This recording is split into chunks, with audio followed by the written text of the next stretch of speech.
Special secretary for law ہیں, انہوں نے کہا, ان کی اسٹیٹمنٹ تھی اس کمیٹی کے سامنے, کہ معصوم بچے, معصوم پہ زور دے رہا ہوں, معصوم بچے, ذہنی معذور یا معذوری کے ساتھ بچوں کا ریپ کرنے والے کو سزائے موت کی سزا پہلے سے ہی قانون میں موجود ہے. فرزانہ صاحبہ, 5 لاکھ کے قریب بچے ہر سال پاکستان میں زیادتی کا شکار ہوتے ہیں. میں نے ابھی تک کوئی خبر نہیں پڑھی جس میں ایسے شخص کو سزائے موت دی گئی ہو جو اس گناہ کا مرتکب پایا گیا ہو. Why is that? دیکھیں, یہی سارا پرابلم ہے کہ سزاؤں کی, دیکھیں جو ایک سیویریٹی ہوتی ہے نا, وہ امپورٹنٹ اپنی جگہ پہ ہوتی ہے, لیکن اتنی امپورٹنٹ نہیں ہوتی جتنی امپورٹنٹ یہ بات ہے کہ سزائیں ہوتی ہوئی نظر آنی چاہیے. جب سزائیں ہوتی ہے اس سے پھر معاشرے کے اندر, لوگوں کے اندر کوئی جو ہے وہ خوف پیدا ہوتا ہے, ڈر پیدا ہوتا ہے, اور وہ ان چیزوں سے باز رہتے ہیں. ہمارے ہاں کیونکہ اتنا سمجھے کہ امپیونٹی ہے, جو ہمارا کرمنل جسٹس سسٹم ہے, آئی تھنک سوائے زینب کیس میں سزائے موت ہوئی اس کے ریپسٹ کو,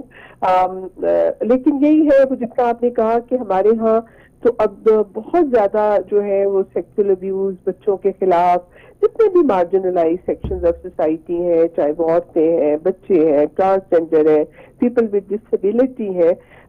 وہ دن بدن بڑھ رہا ہے. کیونکہ ایک تو یہ کہ اس کی سماجی وجوہات ہیں, کیونکہ ہمارے معاشرے میں جو غیر صحت مندانہ رجحانات ہیں وہ بہت تیزی سے بڑھ رہے ہیں, کیونکہ جہاں بھی رول آف لا نہیں ہوگا, ریاست اور عوام کے رشتے جو ہے وہ ٹوٹ جائیں گے, اور جہاں کرمنل جسٹس سسٹم جو ہے وہ صرف طاقتور کے ساتھ کھڑا ہوگا, تو وہاں جرائم, اس معاشرے میں ہمیشہ جرائم تیزی کے ساتھ ان میں اضافہ ہوتا ہے, جو کہ ہمارے ہاں ہو رہا ہے. تو ایک طرف تو ظاہر ہے کہ سماجی حالات ہم نے ایسے بنا دیے جہاں ایک انہیومن اور غیر صحت مندانہ رجحانات بڑھ رہے ہیں, اور دوسری طرف ظاہر ہے کہ لوگوں کے اندر کوئی جزا سزا کا خوف نہیں ہے. ان کو اس چیز کا احساس ہوتا ہے کہ ہم یہ جرم کریں گے اور ہمیں کوئی ہمارا ہاتھ روکنے والا نہیں ہوگا. تو جس کی وجہ سے ہم یہ دیکھتے ہیں کہ ان جرائم کے اندر کسی بھی قسم کا جو ہے وہ کمی نہیں آ رہی ہے, بلکہ دن بہ دن پاکستان میں ان جرائم میں اضافہ ہو رہا ہے, چاہے وہ ریپ کے کیسز ہیں, یا سیکچول ابیوز کے, یا ہراسمنٹ کے, سیکچول ہراسمنٹ کے کیسز ہیں, وہ دن بہ دن وہ بڑھ رہے ہیں. ایک یونائٹڈ نیشن میں فرزانہ صاحبہ رپورٹ پیش کی گئی, ایڈنبرا یونیورسٹی کی ریسرچ تھی, جسے بتایا گیا ہے کہ دنیا کے ورلڈ پاورز امریکہ اور برطانیہ, یہاں پر بھی ہراسمنٹ بے تحاشا ہے. اور اسپیشلی آج کل آپ جانتی ہیں کہ ہر بچہ ایک فون لے کے بیٹھا ہوا ہے, ایک اسکرین کے سامنے بیٹھا ہوا ہے, گھنٹوں گزار رہا ہے. تو یہ جو آن لائن ڈیجیٹل ہراسمنٹ کی کیسز ہیں, ان کے بارے میں بتایا گیا کہ 30 crore 300 million kids are harassed online every year, ہر سال. اور چاہے وہ برطانیہ ہو چاہے امریکہ ہو, انہوں نے ایک سروے کیا اور پتا کیا